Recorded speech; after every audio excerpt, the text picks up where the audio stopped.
जी करते हैं। Okay, mixed conditionals में क्या देखना है हमने? जो मिक्स्ड कंडीशनल्स हैं, बेसिकली हम कंडीशनल्स में हम मिक्स्ड कंडीशनल्स तब लगाते हैं जब कंडीशनल की दो क्लॉजेज का टाइम डिफरेंट हो। एक हिस्से में पास्ट है, एक हिस्से में प्रेजेंट या फ्यूचर है। तो वो आपको टाइम वर्ड से पता चल जाएगा, कहीं ना कहीं आपको क्लू मिल जाएगा। अगर टाइम गिवन है और डिफरेंट टाइम है, मैं एग्जांपल से आपको बताऊंगा, तो वो फिर टाइप 1 2 3 नहीं लगता, बल्कि मिक्स्ड कंडीशनल लगता है। तो मिक्स्ड कंडीशनल हम लगाते कब हैं? जब दोनों क्लॉजेज का टाइम फ्रेम डिफरेंट हो। फॉर एग्जाम्पल, मैं कहता हूं अगर कल शाम को मेरे दोस्त आए होते तो हम आज शाम को लाहौर जाते। तो एक कल शाम हो गया, एक आज शाम हो। कल शाम वाला पास्ट है, आज शाम वाला फ्यूचर है। अभी शाम अगर आई नहीं है तो इसका मतलब ये हुआ कि दो का डिफरेंट टाइम हो गया। तो यहां मिक्स्ड कंडीशनल लगेगा, क्योंकि टाइप 1 2 3 तीनों का एक ही टाइम फ्रेम होता है। टाइप 3 का सारा पास्ट में, टाइप 1 और 2 का प्रेजेंट या फ्यूचर।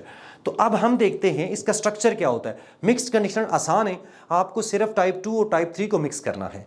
जो हिस्सा भी for the clause which refers to the present और फ्यूचर शोज समथिंग परमानेंट। अगर कोई क्लॉज परमानेंट सिचुएशन की बात कर रही है या प्रेजेंट या फ्यूचर की बात कर रही है, तो उसके लिए हम लगाएंगे मिक्स्ड कंडीशनल में हम लगाएंगे टाइप 2। और अगर कोई क्लॉज पास्ट का हिस्सा, जो भी हिस्सा, एक हिस्सा पास्ट में होगा तो जो हिस्सा पास्ट को रिफर कर रहा है उसमें हम लगाएंगे टाइप 3। परमानेंट क्या होता है? फॉर एग्जांपल मैं कहता हूं, अगर आप, मैं किसी लड़के को कहता हूं अगर आप लड़की होते तो, अब वो लड़का है, ये परमानेंट बात है। ठीक हो गया? एग्जांपल्स देखते हैं। If you had study harder at school का मतलब है past. Today you would have a better job, आपके पास आज बेहतर जॉब होती। तो ये पास्ट था, तो हमने इसको थर्ड कंडीशनल बनाया, हैड स्टडीड। ये टाइप 3 है। ये मैंने क्या बनाया? वुड। ये वुड हैव को टाइप 3 ना समझिएगा, ये वुड के साथ V1 लगा हुआ है, पोजेशन वाला। Would have plus third form नहीं है, तो ये है हमारा टाइप 2। तो मैंने एक तरफ टाइप 3 लगा दी, एक तरफ टाइप 2 लगा दी। If you had studied harder at school you would be in a better position. देख लीजिए, ये वुड प्लस फर्स्ट फॉर्म लगी हुई है। तो ये आपका ये हिस्सा, क्योंकि अब ये टुडे की बात कर रहा है, तो जो हिस्सा मिक्स्ड कंडीशनल का जो क्लॉज, चाहे ये वाली क्लॉज हो चाहे ये वाली क्लॉज हो, चाहे मेन क्लॉज है चाहे इफ क्लॉज है, जो भी प्रेजेंट या फ्यूचर की बात कर रही है उसमें टाइप 2 लगाएंगे हम। 1 नहीं आती मिक्स्ड में। और जो पास्ट की बात कर रही है वो टाइप 3 होगी। यहां देखिए, if you had listen to me then, तब आपने मुझे सुना होता। देन किसका कीवर्ड है, किसको शो करता है? पास्ट को। You would not repent now, ये मैं नाउ भी लिख देता हूं। तो अब आप रिपेंट ना करते। अब क्या है? यहां देन है, यहां नाउ है, ये पास्ट है, ये प्रेजेंट है। तो ये क्या हुआ? यहां टाइप 3 लगाया, जो प्रेजेंट की बात है, वहां पे वुड और फर्स्ट फॉर्म टाइप 2, तो 3 + 2। If I would not have move to Islamabad if it were not the capital, ये परमानेंट बात है। मैं इस्लामाबाद मूव ना किया होता, ये पास्ट की बात है। अगर इस्लामाबाद कैपिटल सिटी ना होता, if it had not been नहीं करेंगे। ये इस्लामाबाद कैपिटल है पाकिस्तान का, ये एक परमानेंट चीज है, ये प्रेजेंट कंसीडर होती है। जो भी चीज परमानेंट होती है वो प्रेजेंट कंसीडर होती है। So this is permanent, this is present actually. तो ये प्रेजेंट की बात है तो टाइप 2, और ये पास्ट में हुआ, मैं इस्लामाबाद शिफ्ट हुआ हूं, ये पास्ट की बात है, मैं हो चुका हूं। Past type 3, present type 2। इसको फिल करिए जरा, क्या बनेगा जी? Okay, if you dash not my best friend, अगर आप मेरे बेस्ट फ्रेंड ना होते। Now this is present past future तीनों पे आता है, परमानेंट है। आप मेरे दोस्त हैं, ये एक परमानेंट सिचुएशन समझी जाती है, क्योंकि बंदा मेरा दोस्त है, this is permanent. I would dash help you, ये नॉट लगाना है मुझे, यस्टरडे, तो मैं आपकी कल मदद ना करता। तो ये एक परमानेंट है, एक पास्ट है। तो जो पास्ट में है वो थर्ड में जाएगा। पहले इफ वाला हिस्सा पास्ट में था, यहां पे ये वाला हिस्सा पास्ट में है, तो यहां पे मैं क्या लिखूंगा? आई would not have helped you. ठीक है, ये पास्ट में चला गया। यहां पे क्या होगा? If you were not my friend, क्योंकि ये है टाइप 2, टाइप 2 + टाइप 3। तो ये है जी कंडीशनल्स। तो हम कंडीशनल से अब आगे चलते हैं। Next, causative verbs. बहुत जल्दी से मैं आपको कॉजेटिव वर्ब्स का बताता हूं। ये दो याद रखिए, यहां से लेकर यहां तक आपके कॉजेटिव वर्ब्स खत्म हो गए, बस इतने सारे ही। कॉजेटिव्स में क्या होता है? जब आप किसी और से कोई एक्शंस परफॉर्म कराते हैं, कोई एक्शन परफॉर्म कराते हैं, मेक, हैव या लेट के बाद जब भी डूअर आएगा तो हम बेयर इन्फिनेटिव लगाएंगे। गेट के बाद डूअर आए तो हम 2 + V1 लगाते हैं। हेल्प के बाद डूअर आए तो अब दोनों में से कोई भी लगा लें। बेयर इन्फिनेटिव लगाएं तब भी ठीक है, टू लगाएं तब भी ठीक है। मेक, हैव, लेट के बाद डूअर बेयर इन्फिनेटिव, गेट के बाद डूअर टू। डूअर का मतलब है अगले वाले वर्ब का डूअर। मैं समझाऊंगा नीचे वो क्या है। पैसिव वॉइस में क्या होता है? पैसिव वॉइस में ये सबसे इंपॉर्टेंट है कॉजेटिव्स में। गेट और हैव के बाद जब भी नॉन डूअर आता है तो थर्ड फॉर्म लगती है। फिर दूसरा पैसिव वॉइस में क्या हो सकता है? बी मेड या बी हेल्प्ड। बी का मतलब है is, am, are, was, were. Was made, were made, will be made, is made. जब भी यूं आएगा तो उसके बाद हम टू लगाएंगे। एग्जाम्पल्स देखते हैं सर। आई मेड या हैड दोनों लगाए, कुछ भी लगा दे, थोड़ा सा मीनिंग में डिफरेंस आता है, लेकिन हम स्ट्रक्चर समझ रहे हैं, मीनिंग को जरा सा फिलहाल थोड़ा सा इग्नोर करेंगे। आई मेड या हैड द गार्डनर। अब देखिए क्लीन है, टू क्लीन है या क्लीन्ड है। एक एग्जांपल सही तरह से समझ लीजिए, आपको ये क्लियर हो जाएगा बिल्कुल। अब देखें, अब गार्डन को क्लीन, लॉन को क्लीन करना है, ये गार्डनर है। क्या इस एक्शन, क्लीन करने वाले एक्शन का ये गार्डनर डूअर है या नॉन डूअर है? ये समझना है आपको। जो एक्शन इधर हो रहा है, क्या एक्शन होना है? क्लीन करना। किसने करना है? गार्डनर ही करेगा ना, तो ये डूअर हुआ। तो जब भी डूअर आएगा इधर मेक या हैव के बाद तो हम क्या लगाएंगे? Bear infinitive. तो क्लीन आएगा जहां पे। आगे वाले को देखिए, आई गॉट या I got the lawn, had नहीं लगाते, यहां पे गॉट लगाते हैं। आई गॉट द लॉन, जब गॉट लग गया, अब यहां चले, सॉरी हैड भी लगा लें बेशक, ये पैसिव वॉइस है। अब द लॉन, लॉन को क्लीन करवाया मैंने। अब ये देखिए क्लीन करने वाले एक्शन का ये लॉन डूअर है या नॉन डूअर है? सेकंड सेंटेंस के अंदर डेफिनेटली लॉन ने खुद को साफ नहीं करना, किसी बंदे ने करना है, तो लॉन तो नॉन डूअर है।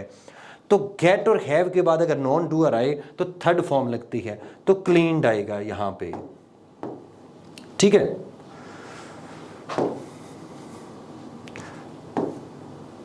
गेट और हैव के बाद, एक सेकंड में दोबारा वही स्लाइड करता हूं, पीछे करिएगा। हाँ ये बोला। तो ये आपका अब यहां पे आया, यहां पे क्या आएगा? यहां पे आपका चार्ली ऑप्शन आएगा। ठीक है, लास्ट वाले को देखिए, they were made dash against their own leader. Vote to vote. अब वर मेड जब भी आएगा तो उसके बाद हम क्या लगाएंगे? हम 2 + फर्स्ट फॉर्म लगाएंगे, तो दे वर मेड टू वोट आ जाएगा। नेक्स्ट करिए प्लीज।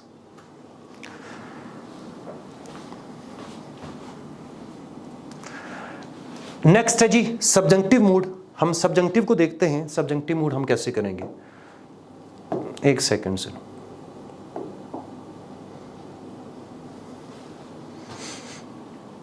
ओके करिए वहां से। Just give me a second.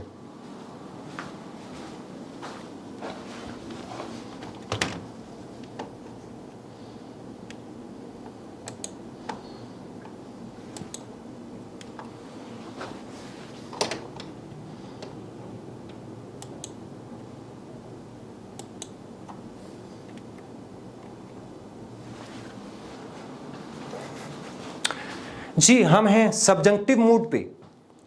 तो सब्जंक्टिव मूड में हम देखते हैं दो चीजें सब्जंक्टिव आपको मूड में देखनी होती है, आइडेंटिफिकेशन और वर्ब की फॉर्म्स।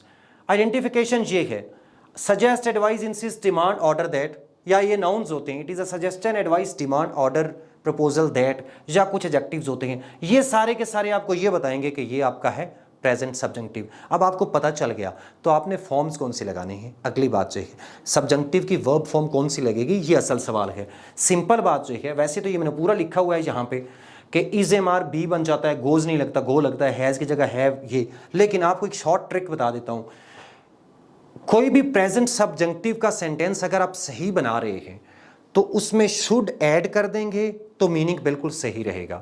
तो चारों ऑप्शंस में से जो ऑप्शन भी शुड के साथ सही बनता है वो प्रेजेंट सब्जंक्टिव का सही सेंटेंस है। हर सेंटेंस पे अप्लाई होगा, ये नहीं कि किसी पे हो किसी पे ना हो। चेक करके देख लीजिए, दो सेंटेंसेस हैं आपको। I suggest that everyone.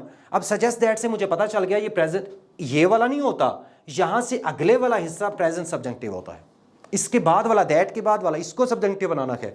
इधर तो सजेस्टेड भी आ सकता है, सजेस्ट्स भी आ सकता है, द डॉक्टर सजेस्ट्स आएगा, इधर नहीं सब्जेक्टिव लगाना, सब्जेक्टिव ये वाला हिस्सा होता है, ठीक है, प्रेजेंट सब्जेक्टिव। अब क्या लगेगा, शुड के साथ देखिए कौन सा ऑप्शन सही बनता है, everyone is are be, should लगाइए, एवरीवन शुड बी प्रेजेंट, तो यही होगा।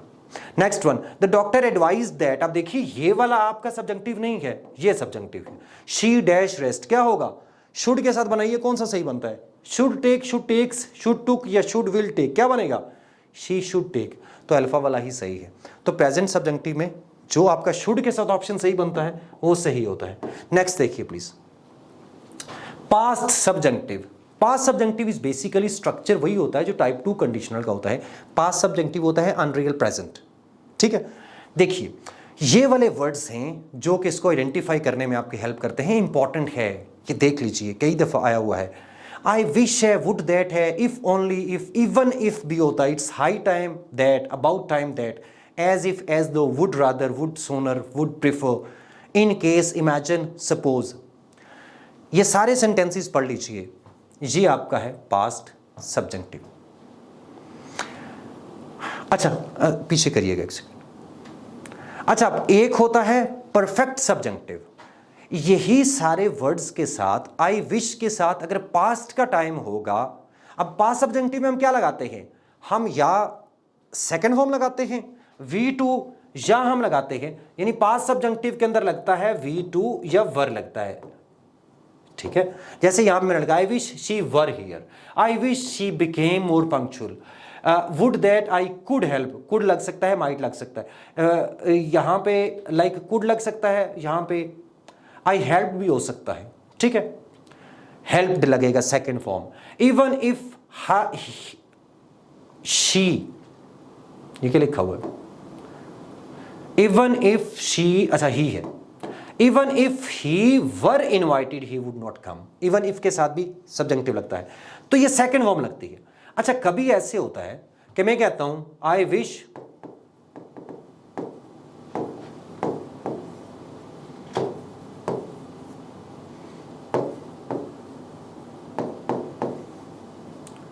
I wish I dash my breakfast yesterday। अब I wish का मतलब हुआ अनरियल, yesterday का मतलब हुआ पास्ट, तो ये तो अनरियल पास्ट हो गया। टाइप 2 जो ये पास्ट सब्जेक्टिव होता है अनरियल प्रेजेंट। जब भी इन्हीं वर्ड्स के साथ अगर पास्ट वाला टाइम आ जाएगा तो फिर लगेगा हैड प्लस V3, तो यहां पे हम लगाएंगे हैड टेकन। यानी याद रखिए कि यही वाले वर्ड्स के साथ, आई विश के साथ, वुड दैट के साथ, इवन एज इफ, एज दो से पहले अगर हम पास्ट लगा देते हैं, तो जब भी इन वर्ड्स के साथ पास्ट का टाइम आ जाएगा तो वो पास्ट सब्जेक्टिव नहीं रहेगा, वो परफेक्ट सब्जेक्टिव बन जाएगा। उस सूरत में हम क्या करेंगे, परफेक्ट सब्जेक्टिव में हम हैड प्लस थर्ड फॉर्म लगाते हैं, पास्ट सब्जेक्टिव में हम सेकेंड फॉर्म लगाते हैं, परफेक्ट में हम हैड प्लस थर्ड फॉर्म लगाते हैं। इफ ओनली, ये मैंने लिखा हुआ है। अब देखिए मैं यहां पे एक दो एग्जांपल्स और लिखता हूं, आपको परफेक्ट सब्जेक्टिव की एग्जांपल लिखता हूं। मैं लिखता हूं इफ ओनली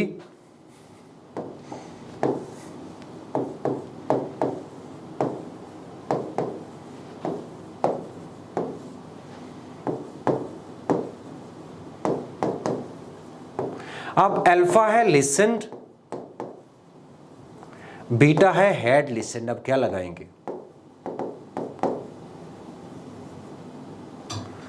देखिए अब इफ ओनली शो करता है अनरियल को, सब्जेक्टिव अनरियल होता है, देन शो करता है पास्ट को, ये बना अनरियल पास्ट, तो अनरियल पास्ट होता है perfect subjective, head plus third form लगेगी, तो ये बात याद रखिए। नेक्स्ट देखते हैं जी क्या है, वुड्स नेक्स्ट।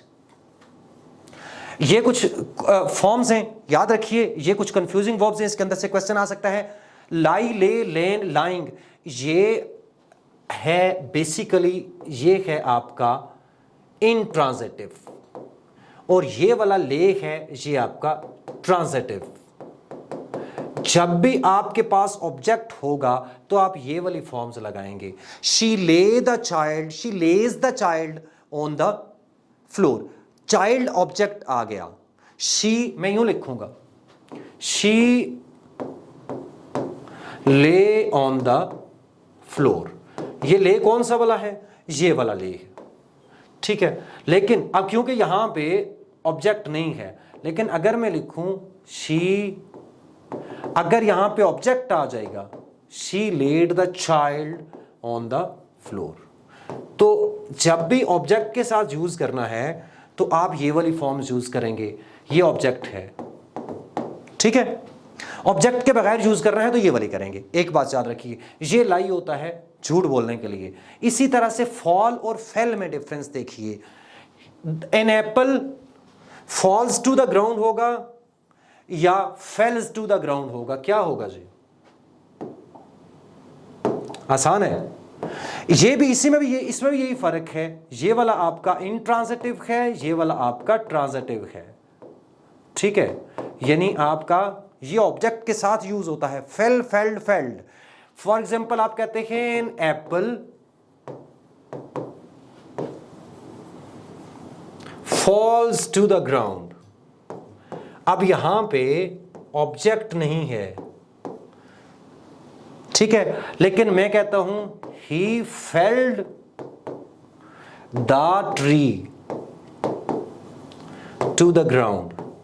अब ये ट्री आ गया तो हम ये वाली फॉर्म्स लगाएंगे, गिराने को फेल, फेल्ड, फेल्ड कहेंगे, ठीक है। तो जब भी ऑब्जेक्ट आएगा तो ये फॉर्म्स लगानी है। राइज आपका ये इंट्रांजिटिव है, ये ट्रांजिटिव है, और ये भी मोशंस के लिए नॉर्मली यूज होता है, ये भी आपका ट्रांजिटिव है। इफेक्ट और इसमें फर्क याद रखिए, ये कई दफा आया हुआ है यूएचएस के पेपर्स में। इफेक्ट आपका वर्ब होता है, इफेक्ट आपका नाउन होता है। इफेक्ट भी वर्ब के तौर पर यूज हो सकता है, लेकिन वो किसी और मीनिंग में होता है। जब आप असर की बात करते हैं तो ये वाला आपका वर्ब है, ये आपका नाउन है। कॉस्ट, ये वाले वो वर्ब्स हैं जिनकी एक ही फॉर्म है, फर्स्ट, सेकंड, थर्ड। कॉस्ट वाला आया हुआ था 2020 में, 2021 में, तो ये याद रख लीजिए। ब्रॉडकास्ट, स्प्रेड है, स्प्लिट है, हर्ट है, ये देख लीजिए एक दफा, ये सबकी एक ही फॉर्म है जी। Next please. स्टेटिव वर्ब्स और लिंकिंग वर्ब्स को थोड़ा सा एक दफा ये देख लीजिए। ये स्टेटिव वर्ब्स हैं, ये लिंकिंग वर्ब्स हैं। स्टेटिव और लिंकिंग के लिए दो तीन चीजें याद रखनी है। हमने पहले पढ़ लिया स्टेटिव वर्ब्स के बारे में, प्रेजेंट इंडेफिनिट में, कि हम इनकी आईएनजी फॉर्म नहीं लगाते हैं तो हम इसके साथ क्या लगाएंगे? हम इसके बाद जब प्रेजेंट कॉन्टिन्यूस का सेंटेंस होगा तो हम उसको प्रेजेंट इंडेफिनिट बना देंगे। अगर परफेक्ट कॉन्टिन्यूस का होगा तो उसे परफेक्ट बना देंगे। I have loved her since my childhood होगा, I have been loving her since my childhood नहीं है, क्योंकि लव स्टेटिव वर्ब है। अगर लव के मीनिंग में यूज करेंगे आप उसको, इमोशन के मीनिंग में, तो उसको लविंग हम नहीं कहते हैं, हम उसके साथ उसका आईएनजी फॉर्म नहीं लगाएंगे, ठीक है। तो ये पोजेशन के हैं, सेंसेस, इमोशन, मेंटल स्टेट से याद रखिए। ये वाला आया हुआ था अभी जो नम्स का पेपर है उसमें, ग्रीव आया हुआ था, लिंकिंग वर्ब। दो बातें, दो तीन याद रखनी है। एक तो आपको आइडेंटिफाई करने का आ सकता है कि ये कौन सा वाला वर्ब है, ग्रीव लिंकिंग है या कौन सा, जैसे आया हुआ था। तो ये आपका लिंकिंग वर्ब, ये लिंकिंग भी होता है, स्टेटिव, ये एक्शन भी होता है, लेकिन बस आप इसकी एग्जांपल्स देखेंगे तो आपको समझ आ जाएगी। एक तो ये आइडेंटिफाई करना आपको आना चाहिए। दूसरा ये है कि लिंकिंग वर्ब्स के बाद हम एडजेक्टिव्स लगाते हैं, एक्शन वर्ब्स के बाद हम एडवर्ब्स लगाते हैं। एक पॉइंट आपको ये भी पता होना चाहिए। तीसरी बात, लिंकिंग वर्ब्स की हम आईएनजी फॉर्म, स्टेटिव वर्ब्स की नहीं लगाते हैं। आगे करिए प्लीज, नेक्स्ट। इसको जरा देख लें। द स्काई ग्रीव डार्क, ये ग्रीव लिंकिंग है इसलिए कि यहां पे ये बिकम या चेंज की मीनिंग में इस्तेमाल हुआ है। जब भी ग्रो, इंक्रीज के सेंस में इस्तेमाल हो, जो कि हो सकता है, तो वो एक्शन वर्ब होता है, वो ट्रांजिटिव होता है। The formula proved successful, formula was successful, ये वाज से चेंज हो जाता है, ये लिंकिंग है। The leaves have turned, turn का वर्ड जब भी चेंज के मीनिंग में इस्तेमाल हो, टर्न का वर्ड चेंज के मीनिंग में इस्तेमाल हो, तो वो आपका लिंकिंग होगा। लेकिन अगर आप कहते ही टर्न हिज व्हीकल, इसने टर्न किया, अपना फेस टर्न किया, गाड़ी टर्न की, तो वो लिंकिंग नहीं होता, ये याद रखिए। अपीयर्ड जब भी दिखाई देने के सेंस में इस्तेमाल होगा, ही अपीयर्ड नॉर्मल, वो नॉर्मल दिखाई दिया, तो ये लिंकिंग है। लेकिन अगर आप कहते हैं द बस अपीयर्ड, वहां से बस सामने आई, तो बस सामने आई, दिखाई नहीं दी, ठीक हो गया। बस अपीयर्ड सडनली, तो यहां पे अपीयर ट्रांजिटिव है, वो नहीं है, यहां पे वो लिंकिंग वर्ब नहीं है, ठीक है। तो ये आपने देखना है, अपीयर्ड जब भी दिखाई देने के सेंस, सीम्ड के सेंस में इस्तेमाल हो, सीम्ड या लुक्ड। द बस सेम्ड सडनली नहीं हो सकता।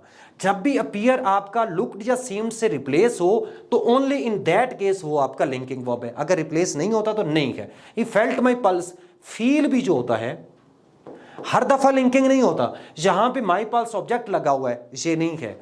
ये वाला जब भी आप कोई पर्टिकुलर स्टेट आप फीलिंग आप जो है ना वो महसूस कर रहे हैं, एक पर्टिकुलर इमोशनल स्टेट में है, वो आपका लिंकिंग होता है। Next please. पंक्चुएशन है, हम ये अभी हम ब्रेक के बाद करते हैं। दैट्स ऑल, ठीक है।